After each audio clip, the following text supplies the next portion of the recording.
Secangkir pengharapan untuk mengawali hari ini. Renungan pagi tanggal 11 Januari. Dosa dari belajar Alkitab.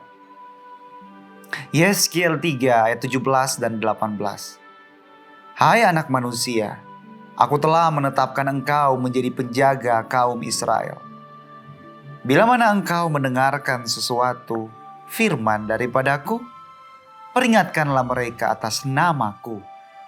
Kalau aku berfirman kepada orang jahat, engkau pasti dihukum mati.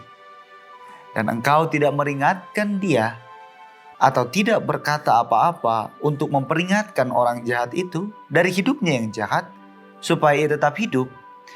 Orang jahat itu akan mati dalam kesalahannya, tetapi aku akan menuntut pertanggungjawab atas nyawanya daripadamu. Penemuan oleh William Miller pada tahun 1818 bahwa Yesus akan kembali ke bumi dalam waktu sekitar 25 tahun membuatnya sangat gembira. Itu sangat bagus. Dan ia mencatat, keyakinan itu datang dengan kekuatan yang dahsyat kepada saya mengenai tugas saya, kepada dunia, mengingat adanya bukti yang telah memengaruhi pikiran saya sendiri. Jika akhir sudah dekat, penting bagi dunia untuk mengetahuinya. Ia menganggap bahwa kesimpulannya tentang kedatangan Kristus mungkin akan ditentang oleh orang-orang yang tidak percaya. Tetapi ia tidak ragu bahwa orang-orang Kristen dimanapun akan dengan senang hati menerimanya, begitu mereka mendapat kesempatan untuk mendengarkannya. Meskipun demikian, ia takut menyampaikan temuannya, mengingat jangan-jangan saya mungkin keliru dan menjadi sarana untuk menyesatkan orang lain. Akibatnya, ia menghabiskan 5 tahun lagi, 1818 sampai 1823, untuk terus mempelajari Alkitab.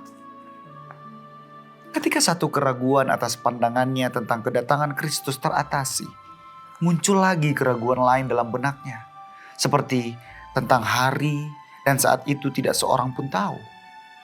Miller menulis pada tahun 1845 bahwa selama periode 5 tahun itu lebih banyak keraguan muncul dalam benak saya daripada yang telah disampaikan oleh para penentang saya sejak awal.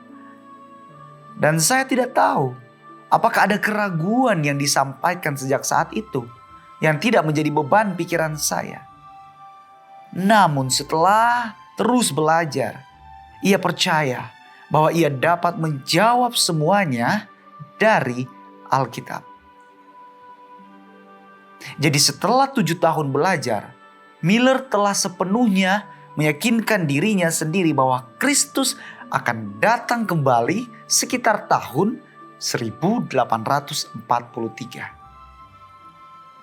Pada saat itu, Miller menyatakan bahwa tugas untuk menyampaikan bukti akan dekatnya kedatangan itu kepada orang lain yang berhasil saya hindari selama saya masih bisa menemukan bayangan keberatan terhadap kebenarannya, kembali muncul dalam benak saya dengan kekuatan yang begitu besar.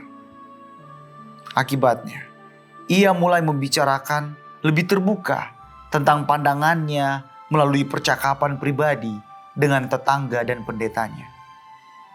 Tetapi yang mengherankannya, sangat sedikit yang berminat mendengarkannya. Miller terus mempelajari Alkitab. Dan semakin banyak yang dipelajari, semakin yakin dia bahwa ia memiliki kewajiban untuk memberitakannya kepada orang lain. Pergilah dan kabarkanlah kepada dunia tentang bahaya yang mengancam mereka, adalah pesan yang menyerangnya siang dan malam. Dan itu adalah hal terakhir yang ingin dilakukannya. Seperti banyak dari kita, Miller senang mempelajari Alkitab. Tetapi ia tidak memiliki ambisi untuk melakukan apapun. Itu adalah dosa dari mempelajari Alkitab. Kita semua tergoda untuk menjadikan belajar Alkitab sebagai tujuan akhir, bukan sebagai sarana yang memotivasi untuk melakukan sesuatu tindakan. Doa kita hari ini, Tuhan, beri aku keberanian, taat pada panggilan-Mu, bukan hanya belajar firman, tetapi membagikannya dengan setia. Amin.